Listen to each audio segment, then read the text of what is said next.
Ma petite amie m'a quitté pour son meilleur ami, et elle voulait encore vivre avec moi. Vous ne croirez pas la situation ridicule dans laquelle je me suis retrouvé. Imaginez, ma petite amie de longue date m'a trompé avec son meilleur ami. Et comme si ce n'était pas suffisant, elle a eu le culot de me demander de continuer à vivre ensemble, pour des raisons financières. Oui, vous avez bien entendu. Elle m'a trompé, mais elle voulait encore partager le loyer avec moi. Je sais ce que vous pensez. Ce doit être une blague. Je l'ai pensé aussi. Mais ce n'était pas le cas. Tout s'est passé de manière si absurde que même maintenant, cela ressemble à un cauchemar, un de ceux dont on veut se réveiller rapidement, mais dont on est prisonnier. Un jour, j'étais dans une relation stable, planifiant l'avenir. Le lendemain, j'étais l'idiot qui finançait un petit couple heureux sous mon propre toit. Et le pire, il parlait comme si c'était complètement normal, comme s'il n'y avait rien de mal à me mettre de côté et à s'attendre à ce que je continue à payer la moitié des factures, comme si leur trahison n'avait rien changé du tout. Mais croyez-moi, cela a changé. Cela a complètement changé. À ce moment-là, j'aurais pu exploser, tout envoyer balader, les mettre tous les deux à la porte. Mais non. Au lieu de cela, quelque chose en moi s'est réveillé. Une sorte de froideur que je n'avais jamais ressentie auparavant. S'il pensait pas que j'allais simplement accepter cette mascarade, eh bien, il se trompait lourdement. J'ai décidé d'attendre. J'ai décidé d'observer. Et plus important encore, j'ai décidé de planifier. S'il voulait continuer à vivre avec moi, alors j'allais m'assurer que chaque jour soit un véritable enfer. Mais avant de vous raconter comment j'ai transformé leur vie en cauchemar, vous devez comprendre comment tout cela a commencé. Parce que, honnêtement, en regardant en arrière, les signes étaient tout là. C'est moi qui ai été assez stupide pour les ignorer. Au début, tout semblait parfait. On s'est rencontrés par des amis communs, et dès le premier rendez-vous, j'ai senti qu'il y avait quelque chose de spécial. Elle était drôle, intelligente, et avait cette façon de me faire croire que j'étais la personne la plus importante au monde. Les premiers mois, il n'y avait aucun doute. On dînait ensemble presque tous les soirs, on planifiait des voyages, et on parlait de l'avenir. Vous savez, ce cliché du couple qui semble fait l'un pour l'autre? Eh bien, je pensais que c'était ce qu'on avait. Elle parlait toujours de son meilleur ami. Au début, je ne voyais pas de problème. Elle disait qu'il était comme un frère, qu'ils se connaissaient depuis l'enfance. Je lui faisais confiance, alors je ne m'en suis jamais soucié. En fait, j'ai même essayé de me rapprocher de lui. Mais quelque chose ne semblait jamais correct. Il était sympathique, mais il y avait toujours un regard étrange quand elle me parlait, comme s'il y avait quelque chose que je ne voyais pas. Les petits signes ont commencé à apparaître. Des messages échangés au milieu de la nuit, des rires au téléphone, un au revoir précipité dès que j'entrais dans la pièce.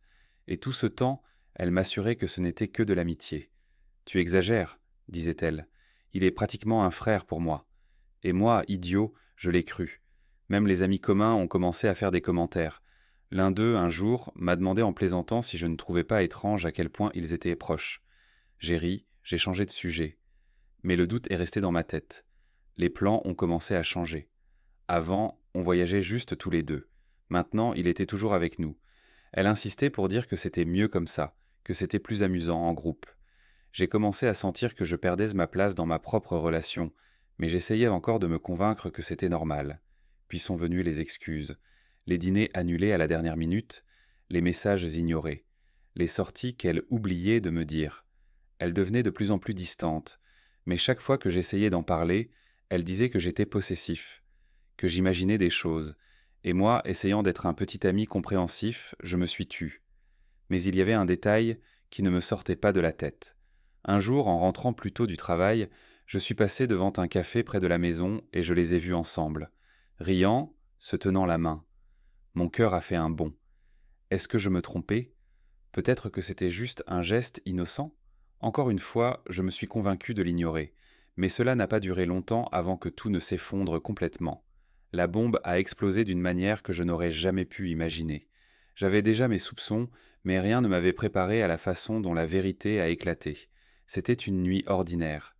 J'étais rentré à la maison plus tôt et, par un instinct étrange, j'ai décidé de ne pas prévenir. J'ai ouvert la porte doucement, sans faire de bruit, et je me suis dirigé vers la chambre. C'est alors que je les ai entendus. Des rires étouffés, des chuchotements. Mon cœur s'est accéléré, et chaque pas que je faisais semblait me tirer vers un abîme. Quand j'ai ouvert la porte, je les ai vus là, ensemble, dans mon propre appartement. Le temps s'est arrêté. Pendant une seconde, personne n'a rien dit. J'ai senti un nœud dans l'estomac, un poids écrasant dans la poitrine. Puis, ma petite amie a poussé un cri et a essayé de se couvrir, tandis qu'il sautait du lit comme s'il avait été pris en flagrant délit. Le silence a été brisé par l'excuse la plus ridicule que j'ai jamais entendue. Ce n'est pas ce que tu crois. J'ai ri, un rire sec, amer. Comment cela ne pouvait-il pas être ce que cela semblait être?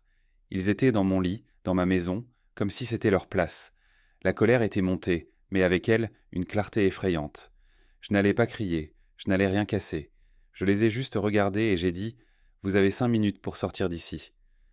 Mais à ma grande surprise, elle n'est pas partie. Au lieu de cela, elle a commencé à pleurer, disant qu'elle ne pouvait pas déménager, qu'elle n'avait nulle part où aller. Et le pire, elle m'a demandé de continuer à vivre ensemble. C'est à ce moment-là que j'ai réalisé à quel point tout cela était absurde. J'étais confronté à une trahison flagrante, et sa seule préoccupation était de savoir où elle allait vivre. C'est alors que j'ai pris ma décision.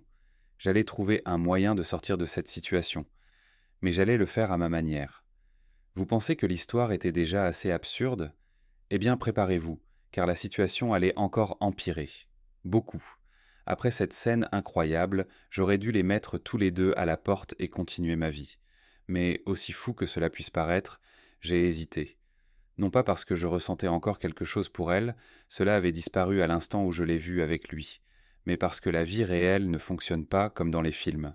Le contrat de location était toujours à mon nom, l'argent était un problème, et quitter l'appartement du jour au lendemain n'était tout simplement pas une option viable.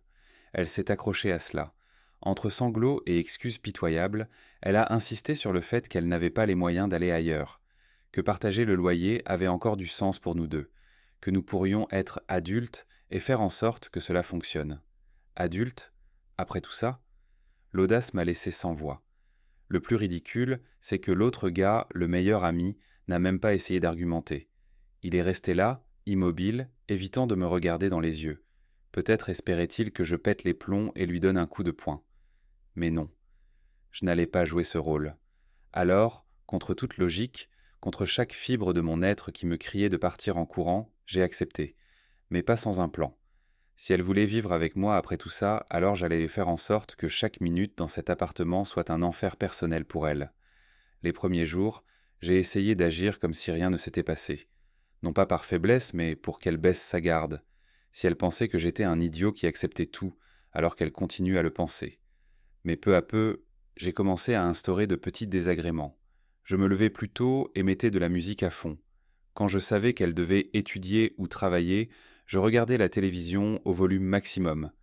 J'ai changé le mot de passe du Wi-Fi et j'ai dit qu'il y avait un problème avec le routeur. Quand elle m'a demandé d'utiliser ma nourriture, j'ai répondu par un simple. Maintenant, on partage tout. Tu te souviens? Elle a commencé à s'en rendre compte. Ses expressions ont changé. D'abord, ce fut la surprise, puis vint l'irritation. Mais elle ne disait toujours rien, jusqu'au jour où elle a finalement craqué. Tu fais ça exprès?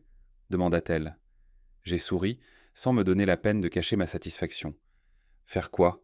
Elle a soupiré, croisant les bras. Ça, tu essaies de m'énerver. J'ai haussé les épaules. Je vis juste ma vie, comme je veux, comme toi. Elle m'a lancé un regard noir, mais n'a rien dit de plus, parce que, au fond, elle savait qu'elle n'avait pas d'argument. Mais le jeu ne faisait que commencer. J'ai décidé que, si elle voulait vivre avec moi, alors j'allais m'assurer d'être le pire colocataire du monde. Je laissais des assiettes sales dans l'évier juste pour l'entendre se plaindre. J'utilisais les toilettes et oubliais de tirer la chasse. J'achetais des aliments qu'elle adorait et les mangeais tous avant qu'elle ne puisse en prendre. Et puis, la cerise sur le gâteau, j'ai commencé à inviter des gens à la maison. Des amis, des collègues de travail, n'importe qui voulant boire un verre et discuter. La maison était toujours pleine, bruyante, avec des fêtes improvisées qui se prolongeaient tard dans la nuit. Elle détestait ça. Mais même ainsi, elle ne bougeait pas pour partir. Je savais que j'avais besoin d'un coup final, quelque chose qui la ferait regretter chaque seconde de cette décision absurde, quelque chose qui l'obligerait à quitter l'appartement d'elle-même. Et c'est alors que j'ai eu une idée. Sa patience était à bout. Je le voyais dans ses yeux, la façon dont elle soupirait profondément quand elle me voyait arriver, comment elle m'évitait dans les couloirs. Mais elle ne bougeait toujours pas. Elle résistait, et cela m'énervait. Mais j'avais déjà tout planifié. Si de petites provocations n'étaient pas suffisantes, alors j'avais besoin de quelque chose de plus agressif, quelque chose qui la forcerait à partir sans que j'aie besoin de dire un seul mot. Alors, j'ai décidé de retourner la situation. Si avant elle avait le confort d'un environnement prévisible, maintenant, elle ne saurait jamais à quoi s'attendre. La première chose que j'ai faite a été de changer complètement ma routine. Si elle s'attendait à ce que je me lève tôt pour travailler, je me suis mis à dormir tard. Si elle comptait sur un espace tranquille pour étudier ou travailler, j'ai commencé à passer des appels à haut volume au milieu de la journée. Mais ce n'était pas tout.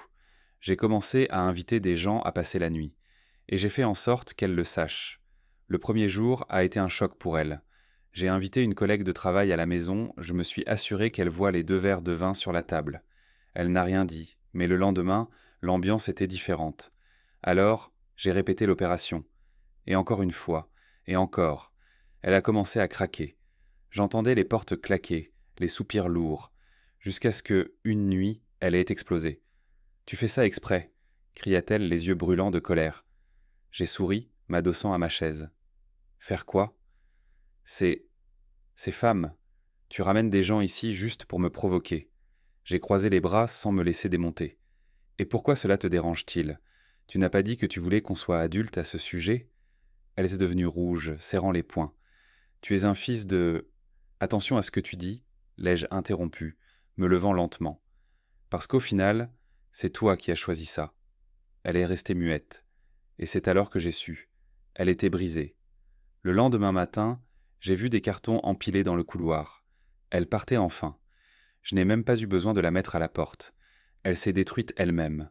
Au début, elle a essayé de partir comme si elle était la victime de la situation. Je n'aurais jamais imaginé que tu puisses être si cruel, dit-elle, tout en empilant ses vêtements dans des cartons. Cruel ? C'est drôle. J'aurais pu dire que c'était cruel de me tromper dans ma propre maison. J'aurais pu lui rappeler à quel point j'avais été idiot pendant qu'il riait de moi dans mon dos. Mais non.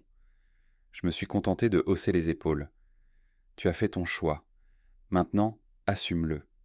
Elle a soupiré, marmonné quelque chose que je n'ai pas pris la peine d'écouter et a continué à ranger ses affaires. La partie amusante, c'est que, même en partant, elle a essayé de garder un pied ici. Peut-être que je pourrais laisser quelques cartons dans ta chambre, juste le temps de mieux m'organiser. J'ai ri brièvement, sèchement. Tu as 24 heures pour tout enlever d'ici. Après ça, ce sera sur le trottoir. Elle est restée muette. Pour la première fois, elle a réalisé qu'elle n'avait plus le contrôle sur rien. Le lendemain matin, alors que je prenais mon café, elle est enfin partie, traînant sa dernière valise et fermant la porte derrière elle. Et c'est ainsi que tout s'est terminé. Enfin, presque tout. Après que la porte s'est enfin fermée derrière elle, je suis resté immobile quelques minutes, ressentant simplement le silence.